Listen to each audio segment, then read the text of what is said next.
Hi everybody, my name's Hannah and today we're going to learn all about clouds. We're going to get to hear a cloud story, we're going to make some really cool cloud watching binoculars, and then get to go on a cloud watch. But first, what do you know about clouds? I'm going to give you 30 seconds to write down everything you know and any questions that you might have about clouds.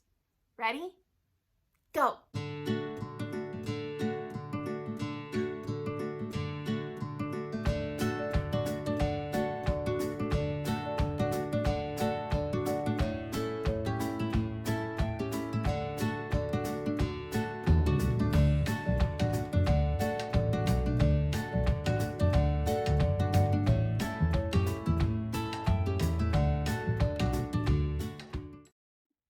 Great job! Before we keep going though, let's answer some questions that I had about clouds. First question I have is, what even is a cloud and how does it form? Great question, Hannah. Well, in last week's Wonder of Nature story time, we learned all about the water cycle. So when the sun heats up the water, it starts to evaporate, meaning that it turns from a liquid to a gas, which we call water vapor. And as the water vapor floats high up in the sky, way high up in the sky, it starts to get colder because way up in the air, it's super cold. So when it gets colder, it turns from a gas, from the water vapor, back into tiny droplets of water and tiny ice crystals. And these are what make up clouds. Can you guess how many tiny droplets of water and tiny ice crystals it makes to make up one cloud? It's close. Billions. It takes billions of ice crystals and water droplet to make one cloud that we can see up in the sky. I have another question. Can you touch a cloud? Another great question, Hannah. Well, fog, which is kind of like a cloud near the ground, is made up of billions of tiny ice crystals and water droplets. You can walk through it and it often affects visibility or how well we can see what's in front of us. I have another question.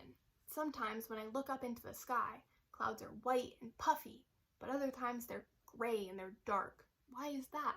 Well, Hannah, that's because there's tons of different kinds of clouds.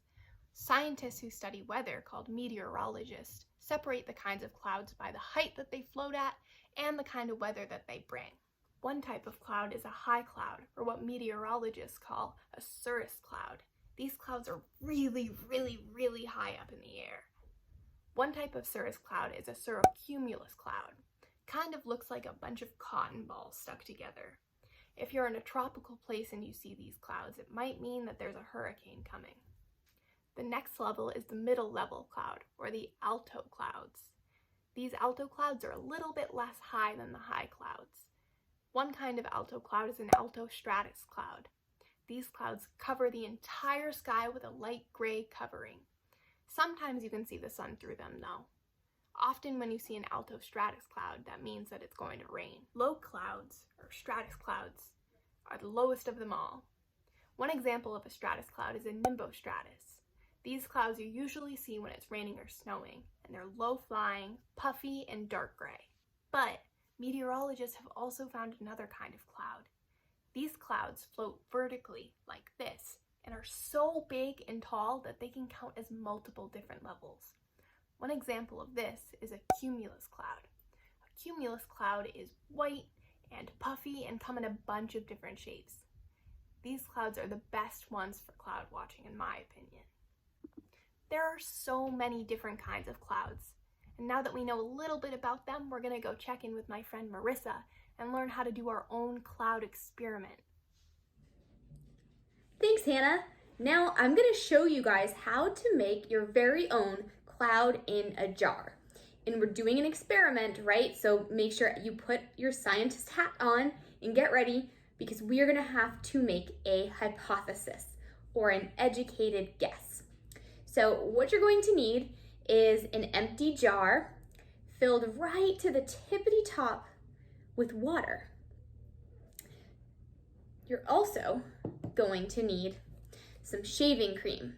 So adults, if you're watching, you're gonna want to use a shaving cream that's kind of like this, that kind that is not a gel, but it's nice and foamy, just like those puffy white clouds.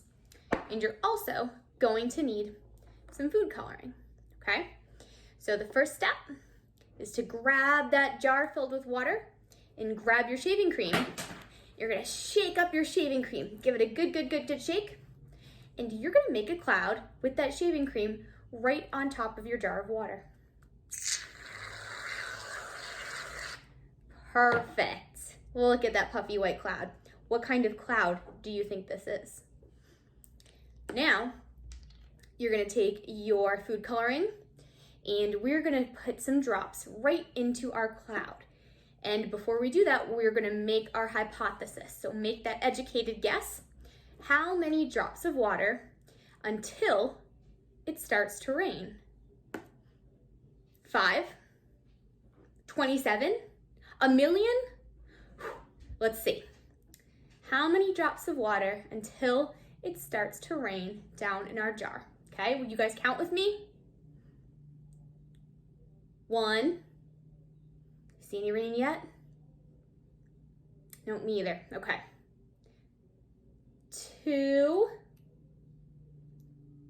See anything yet? 3. I see something. Check it out. It's raining, everybody. Only took 3 drops for that cloud to get 2 full of rain. Remember, what do we call this in the water cycle when it rains or snows or sleets or hails? Precipitation. You got it. Let's add some more food coloring just for fun. Check out that rain. Now this is super easy. You can try this right in your own homes with the help of your adults. Now what do you think? If I made the cloud bigger, if I put more shaving cream on top, would I need more drops of food coloring or less to make it rain?